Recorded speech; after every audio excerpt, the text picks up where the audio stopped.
बाकी नहीं तमन्ना अब कोई ज़िंदगी में, मैंने खुदा को पाया है महबूब की गली में। चाहे मुझे बना दे चाहे मुझे मिटा दे, मेरी हर खुशी है शामिल मेरे यार की खुशी में। तू देखे या ना देखे मुझको ये तेरी मर्जी, तू देखे या ना देखे मुझको ये तेरी मर्जी, मैं तुझको देखता हूँ हर वक्त बंदगी में। बाकी नहीं तमन्ना अब कोई ज़िंदगी में। हर वर्ष 12 जनवरी को स्वामी विवेकानंद जी की जयंती पर युवा दिवस मनाया जाता है। स्वामी विवेकानंद जी जो वेदांत के विख्यात और प्रभावशाली आध्यात्मिक गुरु रहे, जिन्होंने भारतीय आध्यात्मिकता को और पश्चिम जो भौतिकी प्रगति है उनके साथ जोड़ने का प्रयास किया, और उनका मानना था कि ये दोनों एक दूसरे के पूरक हैं।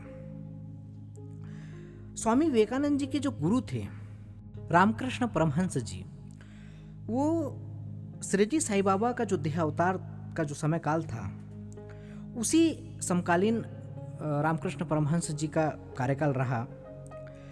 और साईं बाबा के जैसे ही उनका ढंग था किसी को शिक्षा देने का या किसी दृष्टांत को समझाने का, एक तरीका उनका था। और रामकृष्ण परमहंस जी जो थे वो बहुत ज़्यादा पढ़े लिखे या शिक्षित नहीं थे, और उनकी जो शिक्षाओं में बहुत ज़्यादा ऐसी औपचारिकता नहीं थी। उनके मन में, उनकी मौज में जो आता था, जिस तरह से उस समय पे वो अभिव्यक्त कर देते थे।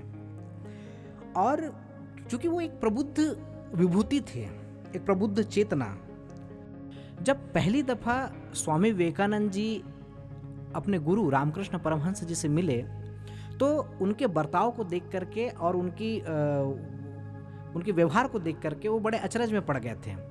क्योंकि जब पहली दफ़ा स्वामी विवेकानंद जी गए उनके पास में, तो रामकृष्ण परमहंस देव रोने लगे, बिलख बिलख के रोने लगे, और उन्होंने कहा कि मैं तेरी कब से प्रतीक्षा कर रहा था। तो ये देख करके स्वामी विवेकानंद जी को बड़ा आश्चर्य हुआ कि मैं पहली दफ़ा इनसे मिल रहा हूँ और ये कह रहे हैं कि मैं कब से तेरी प्रतीक्षा कर रहा था। तो वो डर गए थे और डर के वहाँ से वो भाग गए। तो कुछ इस तरह से उनकी व्यवहारिकता थी, उनका तरीका था एक। साईं बाबा के साथ भी ऐसा काफ़ी दफ़ा हुआ कि जो लोग बाबा के दर्शनार्थ आते थे, तो बाबा कहते थे कि मैं तुम्हारी कब से प्रतीक्षा कर रहा था।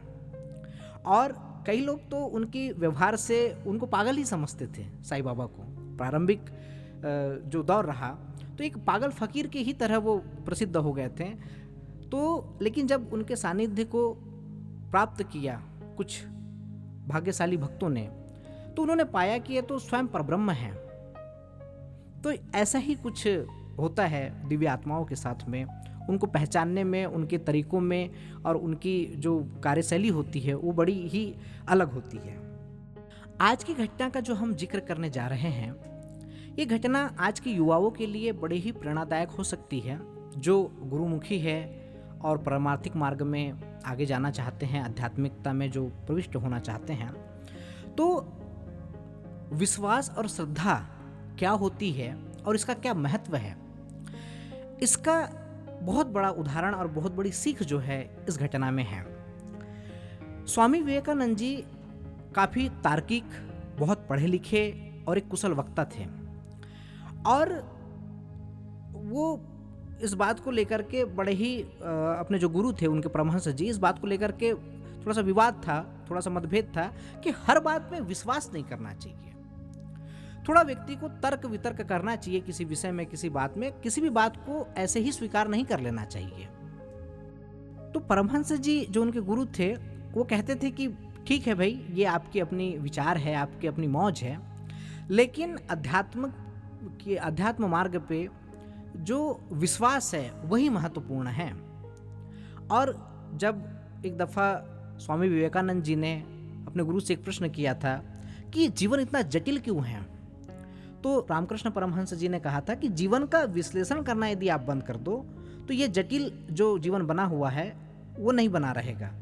जीवन को सिर्फ जियो, उसमें बहुत ज़्यादा जटिलता, बहुत ज़्यादा तर्क वितर्क नहीं करने चाहिए। तो एक दफ़ा हुआ यूँ कि रामकृष्ण परमहंस जी को तली भुनी चीज़ें खाने का बड़ा शौक था, खास करके पकोड़े खाने का उनको बड़ा शौक था। और वो पकोड़े ऐसे खाते थे कि जैसे कोई देखे तो लगे कि भाई ये इतने बड़े सिद्ध और इतने परमहंस है, और वो इतना सामान्य और बच्चों की तरह जो है वो पकोड़े खाया करते थे। और वो उनको किसी की हिदायत की आवश्यकता नहीं थी। वो अगर कोई उनको बोलता था तो बोले अपनी जो हिदायत है अपने पास रखिए, मुझे अपना जो है मन भर के पकोड़े खाने दीजिए। तो एक बार वो रास्ते से गुजरते हुए दक्षिणेश्वर की तरफ जा रहे थे, और किसी कार्यवश वो रास्ते में जो पकोड़े की दुकान थी वहाँ रुकना भूल गए, और पकोड़े खाने से वो वंचित रह गए। तो वो दक्षिणेश्वर पहुँचे, और पहुँचने के बाद में अपने शिष्यों के साथ वो बैठे और वार्ता में संलग्न हो गए, बातचीत में लगे रहे। लेकिन उनके मन मस्तिष्क में, उनकी जो नासिका पुटों में उसी पकोड़े की जो गंध है वो चलती रही, और पूरे मन मस्तिष्क में वो पकोड़े ही छाए रहे। तो उसी समय स्वामी विवेकानंद जी वहाँ आते हैं। तो उनके गुरु रामकृष्ण परमहंस जी कहते हैं कि तुम जाओ और पकोड़े लेके आओ। स्वामी विवेकानंद जी गुरु आज्ञा पाकर पकोड़े लेने के लिए जाते हैं, और तुरंत जो है वो पकोड़े लेके उपस्थित हो जाते हैं अपने गुरु के पास में, और गुरु को पेश करते हैं। तो जैसे ही परमहंस जी विवेकानंद जी की तरफ देखते हैं तो बहुत ज़्यादा क्रोधित हो जाते हैं। वो कहते हैं कि अरे भाई, मैंने तुझको पकोड़े लाने के लिए भिजवाया था, और तू जो है वो सेब ले आया है, फल ले आया है। तो स्वामी विवेकानंद जी बड़ा आश्चर्य होता है, बोले आपने पकोड़े लेने भिजवाया था, मैंने ये गर्मा गर्म पकोड़े ले आए हैं, और आप कह रहे हैं कि फल लाया है। बोले नहीं, बहस मत करो मुझसे, मैंने जो कहा था तुमको वही लाना चाहिए। अब स्वामी विवेकानंद जी बड़े आश्चर्य में पड़ गए, बड़े उसमें पड़ गए कि बोले आपने पकोड़े कहा था, मैं पकोड़े ले आया हूँ। जो पास में परमहंस जी के शिष्य बैठे थे, विवेकानंद जी के जो गुरु भाई थे, उनको उन्होंने कहा कि भाई देखो, इन्होंने पकोड़े कहे थे, मैं पकोड़े लाया हूँ, और मुझे बेवजह जो है वो कह रहे हैं कि फल ले आया है, सेब ले आया है। तो वहाँ पर जो उपस्थित थे परमहंस जी के जो शिष्य थे, विवेकानंद जी के गुरु भाई, तो उन्होंने कहा कि भाई हमको इस बीच में नहीं पढ़ना चाहिए, क्योंकि इसमें कोई ना कोई रहस्य है। क्योंकि परमहंस जी बेवजह क्यों कहेंगे विवेकानंद जी को, तो इसमें कुछ ना कुछ गुड़ बात छिपी हुई है, हमको इसमें हस्तक्षेप नहीं करना चाहिए। उसके बाद में काफ़ी समय तक के विवेकानंद जी और परमहंस जी में बहस हुई इस बात को लेकर के, और कुछ समय बाद फिर परमहंस जी ने कहा कि नरेंद्र, ये पकोड़े हैं या सेब, ये महत्वपूर्ण नहीं है, महत्वपूर्ण है गुरु वचन। गुरु आज्ञा, गुरु वचन पे विश्वास होना महत्वपूर्ण है, और गुरु के वचनों में जो विश्वास क्या होता है, यही सिखाने के लिए मैंने ये किया। क्योंकि गुरु वचन पर जिसको विश्वास है, जिसको श्रद्धा है, उसका बेड़ा पार है। और आध्यात्मिकता में गुरु के पर विश्वास करने के सिवाय और कोई रास्ता नहीं है। गुरु पर विश्वास ही, गुरु पे श्रद्धा ही सबसे बड़ी साधना है और सबसे बड़ी तपस्या है। एक बार दासगणु महाराज जी के साथ में एक ऐसा ही वाकया होता है। दासगणु महाराज जी एक उपनिषद है, ईशावास्य उपनिषद, जो शुक्ल यजुर्वेद की शाखा है, उसका एक उपनिषद है। इसमें ईश्वर के बारे में लिखा गया है, और ये कोई कहानी नहीं है, बल्कि इसमें आत्मवर्णन है पूरा का पूरा, और काफ़ी गूढ़ रहस्य इस उपनिषद में छिपे हुए हैं। तो इस उपनिषद की टीका जो है वो दासगणु महाराज जी को लिखना था। अब इसका वास्तविक जो अर्थ है वो अनुवाद करना बड़ा ही दुष्कर रहा, लेकिन दासगणु महाराज जी ने ओवी छंदों का जो अनुवाद है वो कर लिया, लेकिन जो सार तत्व है वो उसको ग्रहण नहीं कर पाए, और इस कारण से उनको अपने कार्य से जो था वो असंतोष था। और बहुत सारे विद्वानों से उन्होंने शंका का निवारण किया, परामर्श किया, और कई जगह पर वाद विवाद भी किया इस विषय को लेकर के, परंतु उनकी समस्या का समाधान नहीं हुआ। समस्या पूर्ववत जटिल बनी ही रही। तब उन्होंने विचार किया कि केवल सद्गुरु ही जो है इसका अर्थ समझाने में समर्थ है, और वो अपने इस समस्या को लेकर के श्रीजी गया।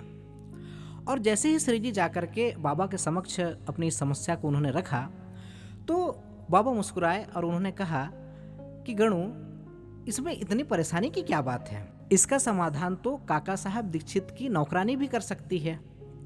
काका साहब दीक्षित का जो घर था वो मुंबई का जो उपनगर था उस समय पे विलेपार्ला, वहाँ पर उनका घर था। तो गणु को बाबा जी ने आदेश दिया कि तुम वहाँ जाओ, इसका समाधान जो है काका साहब दीक्षित की जो नौकरानी है वो कर देगी। तो इस बात को जब वहाँ उपस्थित अन्य भक्तों ने सुना तो उनको लगा कि बाबा तो उपहास कर रहे हैं, अब इतने बड़े उपनिषद का जो सार तत्व है वो क्या एक नौकरानी दे सकती है जो अशिक्षित है? लेकिन दासगणों को पूर्ण विश्वास था बाबा के ऊपर में, और उन्होंने इसको संकल्पबद्ध किया और कहा कि अगर बाबा ने कहा है तो निश्चित रूप से इसका समाधान मिलेगा। और वो गए काका साहब दीक्षित के घर में, वो रुके, पूरा का पूरा जो वर्णन है वो साई चरित्र में दिया हुआ है।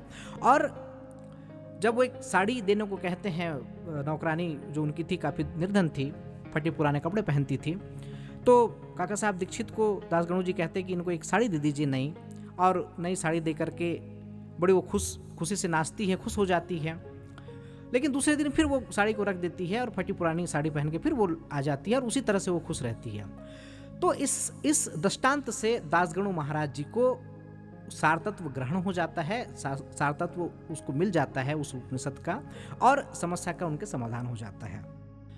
आज की जो हमारी युवा पीढ़ी है, खास करके जो नौजवान हैं पढ़े लिखे, और हम लगभग सभी लोग, हम बहुत ज़्यादा तार्किक होते जा रहे हैं। और दूसरी जो महत्वपूर्ण बातें हैं कि जहाँ तार्किक होना चाहिए हम वहाँ तार्किक नहीं होते हैं, लेकिन जहाँ तार्किक नहीं होना चाहिए हम वहाँ तार्किक हो जाते हैं। विशेष करके जो अध्यात्म का मार्ग है, जो भक्ति का मार्ग है, इसमें बहुत ज़्यादा तार्किकता उपयोगी नहीं होती है। उसका अपना उपयोग है, उसकी अपनी एक उपयोगिता जरूर है, लेकिन एक हद तक के, उसके बाद में बहुत ज़्यादा उपयोगिता तर्क की रह नहीं जाती है।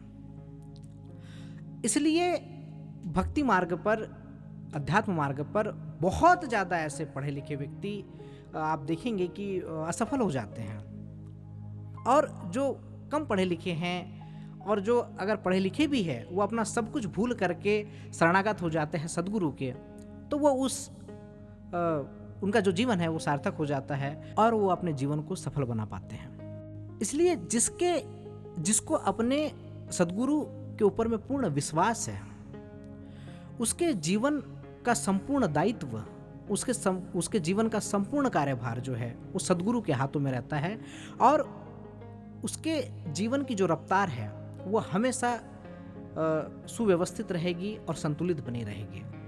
किसी का इश्क मेरी जिंदगी को धार देता है, किसी का इश्क मेरी जिंदगी को धार देता है, कभी धीमा जो पड़ता हूँ मैं मुझे रफ्तार देता है।